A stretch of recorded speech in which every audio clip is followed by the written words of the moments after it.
नमस्कार दोस्तों, स्वागत है आप सभी का आपके अपने YouTube चैनल एजुकेशन मित्र भाई शिव कुमार सर में।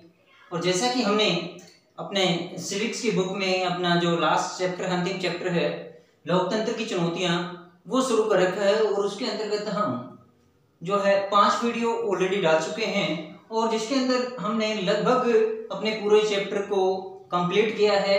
आज इसका जो अंतिम वीडियो है इस चैप्टर की और इसके अंतर्गत हम देखेंगे कि किस प्रकार से हमने 9th क्लास से लेकर के 10th क्लास तक के जितने भी लोकतंत्र के बारे में जाना है, जितने भी हमने लोकतंत्र की परिभाषाएं जानी हैं, किस प्रकार से लोकतंत्र को विभिन्न चुनौतियों का सामना करना पड़ा है, किस प्रकार से लोकतांत्रिक शासन जो है एक अच्छे शासन के रूप में उभर करके सामने आया है और फिर विभिन्न प्रकार की जो चुनौतियां हमें इसमें देखने को मिली हैं लोकतंत्र के अंदर, उन चुनौतियों को कैसे सुधारा जा सकता है, उनके कैसे क्या क्या इसके पीछे मोटिव होने चाहिए, यानी जनता की भागीदारी होने के बावजूद भी इसके अंदर विभिन्न प्रकार की जो हमने चुनौतियां देखने में आई, उन चुनौतियों के बारे में कैसे उनको सुधारा जा सकता है, इसमें हम जानेंगे।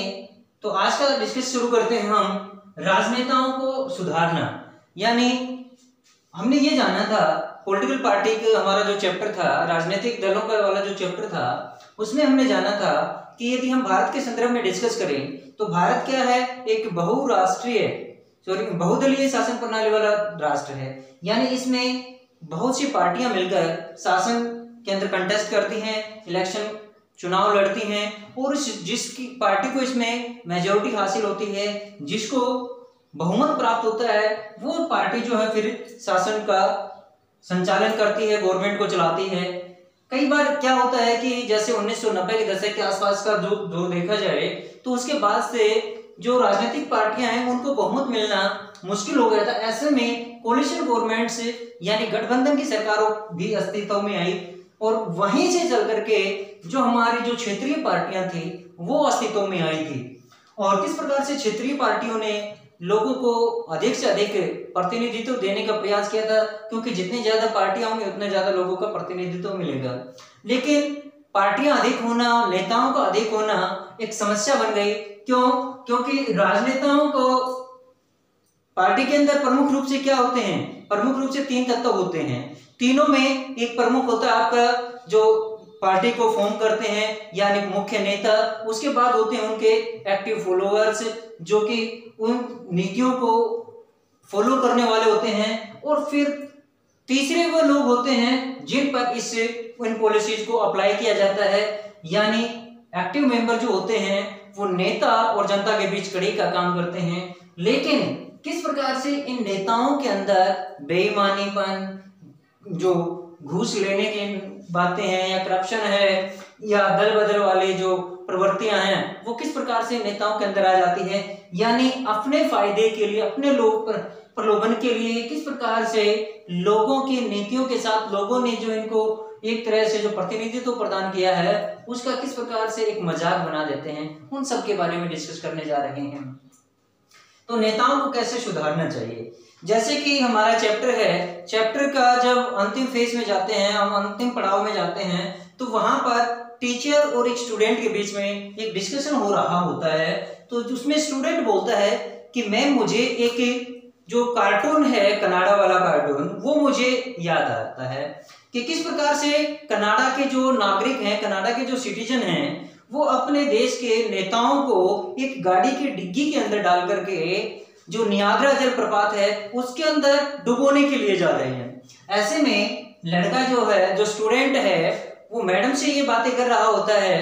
तो मैडम से लड़का बोलता है कि मैडम जी, यदि हम भारत के संदर्भ में बात करें, भारत के पर्सपेक्टिव में बात करें, तो यहाँ तो हमें एक बहुत बड़ी गाड़ी की आवश्यकता पड़ेगी, क्योंकि भारत विश्व का सबसे बड़ा लोकतांत्रिक देश है और इसमें बहुत ज्यादा नेता लोग हैं। तो ऐसे नेता लोगों को एक गाड़ी की डिग्गी में तो नहीं भरा जा सकता, इसके लिए एक बड़ी हमें गाड़ी चाहिएगी और ब्रह्मपुत्र जैसी विशाल नदी चाहिएगी उनको जो है डुबोने के लिए।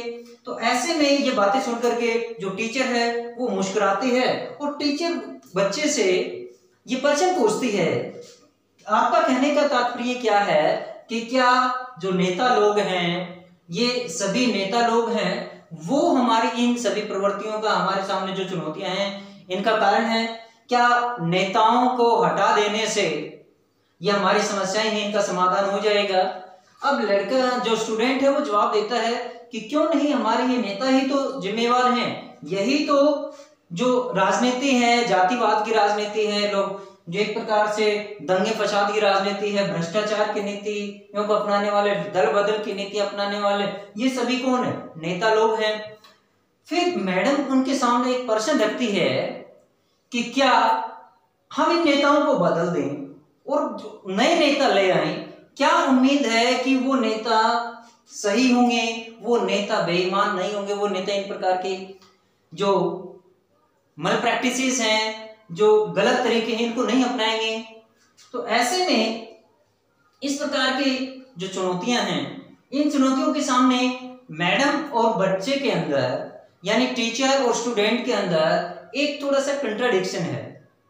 इसमें क्या है कि मैडम का मानना है कि ये जो हमारे राजनेता हैं इनको बदलने के बजाय इनको सुधरने के लिए विवश करना चाहिए, इनमें सुधार की गुंजाइश होती है। क्योंकि हमने जाना है कि लोकतांत्रिक सुधार या राजनीतिक सुधार, जब भी हमारे सामने कोई लोकतंत्र के अंदर चुनौती आती है उसमें सुधार के यानी उसके अंदर सुधार करने की गुंजाइश होती है, संभावना होती है। तो जिस प्रकार से नेताओं के अंदर जो एक तरह से अमेंडमेंट की बात आई है, एक तरह से उनको सुधारने की बात आई है, तो उसमें भी सुधार की आवश्यकताएं हैं। तो नेता लोगों को इस प्रकार से जनता के विश्वास पर खरा उतरना चाहिए, ये बात सामने आनी चाहिए। जो दल बदल वाली नीतियां हैं इनको छोड़ देना चाहिए, यानी जिस दल से वो चुनाव लड़ते हैं, क्योंकि जनता ने उसको अगर जो प्रतिनिधित्व दिया है तो उस पार्टी के पॉलिसीज के तहत, उस पार्टी के जो एजेंडाज हैं, उस पार्टी की जो पॉलिसीज है, उस आधार पर उस नेता को उस पार्टी का प्रतिनिधित्व दिया है। दूसरा, नेता लोग जब चुने जाते हैं तो उसके बाद भ्रष्टाचार की नीति में लिप्त हो जाते हैं, भ्रष्टाचार का जो शासन करना शुरू कर देते हैं। इस प्रकार की नीतियों से क्या होना चाहिए, राजनीति को जो फ्री होना चाहिए, स्वतंत्र होना चाहिए। इस प्रकार की जो मुक्त राजनीति होगी, भ्रष्टाचार से मुक्त होगी, दल बदल की नीतियों से मुक्त होगी, तो शासन अपने आप जनता के अकॉर्डिंग चलना शुरू हो जाएगा, क्योंकि फिर वहां पर जनता को प्रायोरिटी दी जाएगी, जनता को प्राथमिकता दी जाएगी। तीसरा इसके अंदर क्या है कि आपराधिक प्रवृत्ति को रोकना, यानी क्या होता है कि आपराधिक प्रवृत्ति के लोग जो हैं वो राजनीति के अंदर ज्यादा देखने को मिलते हैं। इस प्रकार की प्रवृत्ति को रोकना चाहिए, यानी जो समाज के या देश के विकास में काम आए या जिन लोगों की नीतियां देश के विकास से संबंधित हैं, ऐसे लोगों को राजनीति में आना चाहिए, जिससे कि समाज का भी भला हो सके और देश का भी विकास हो सके।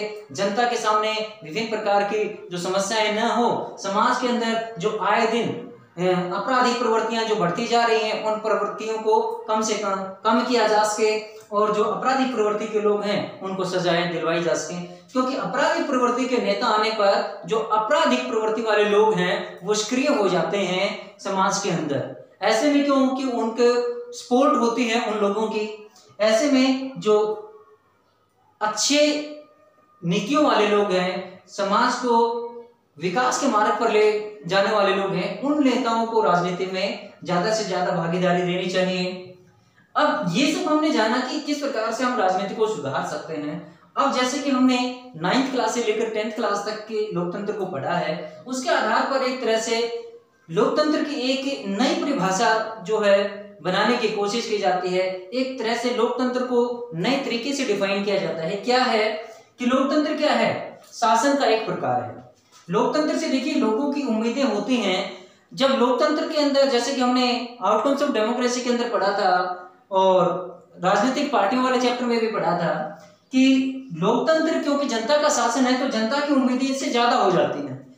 लेकिन जनता को भी ये भी मानना चाहिए कि ये कोई जादू की छड़ी नहीं है कि घुमाने मात्र से जो समस्याओं का समाधान हो जाएगा। इसमें सक्रिय जो नागरिक होते हैं उनकी भूमिका बहुत जरूरी होती है। नागरिकों को खुद जागरूक होना पड़ेगा, अपने अधिकारों के बारे में जानना होगा, तब जाकर के यदि नागरिक अपने अधिकारों का सही तरीके से इस्तेमाल करने लग जाए, संवैधानिक रूप से उनके साथ अगर जो गलत होता है यदि वो न्यायालय का दरवाजा खटखटाएं, तो इस प्रकार से जो आपराधिक प्रवृत्तियां वो भी धीरे धीरे कम होना शुरू हो जाएंगी। और शासन, क्योंकि जनता का शासन है, जनता के द्वारा है, नेता लोग भी विवश होंगे, मजबूर होंगे जनता के अकॉर्डिंग काम करने के लिए। क्योंकि जनता ने एक बार नेता को चुन दिया, अगर तो उसके अनुसार काम नहीं करेगा तो दोबारा उसको जनता मौका नहीं देगी, तो उसको अपनी गलतियों का एहसास होगा।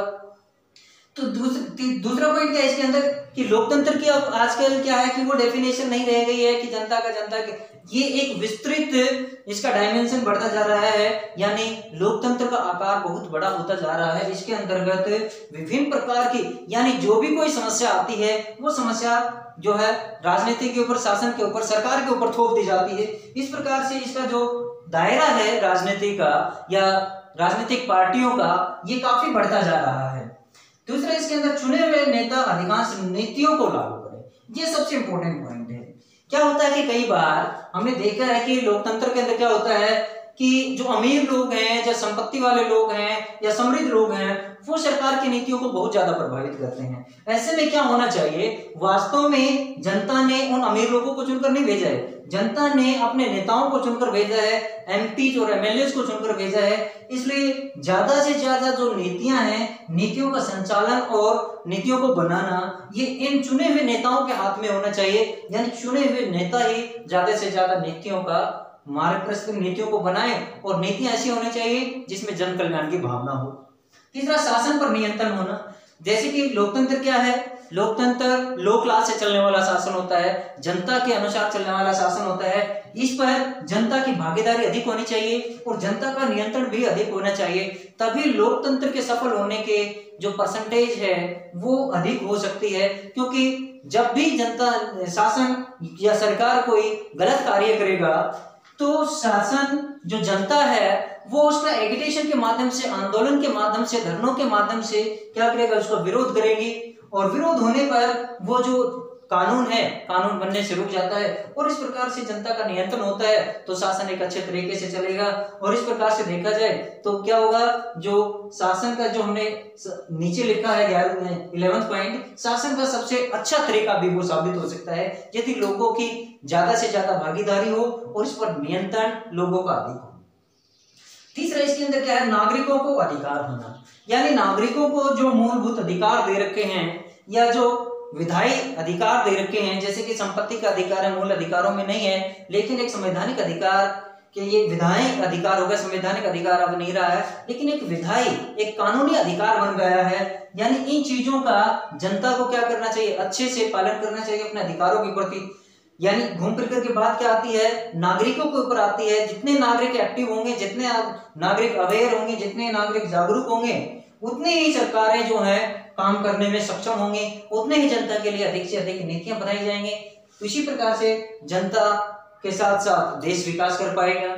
तीसरा, हमने देखा था कि जो फेडरल सिस्टम है या शक्तियों का बंटवारा, जिसमें हम बोल सकते हैं कि एक संघवाद है, किस प्रकार से उसके अंदर, संघ के अंदर एक कमिंग टुगेदर होता है, एक होल्डिंग टुगेदर होता है, यानी साथ आकर और साथ लेकर के।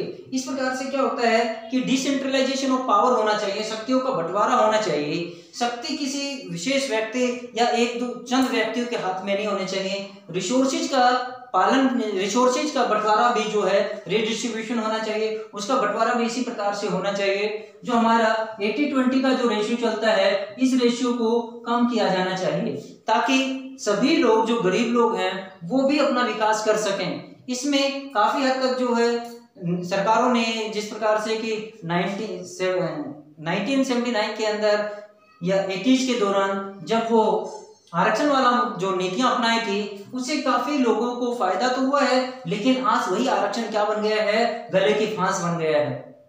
आए दिन अलग ग्रुप जो है क्या करता है, आरक्षण की मांग करने लग जाता है। इसलिए ये जब कुछ समय के लिए आरक्षण दिया गया था, ये आरक्षण वाले मुद्दे को भी खत्म करना चाहिए, ताकि समाज के अंदर समरूपता आ सके, एकरूपता आ सके।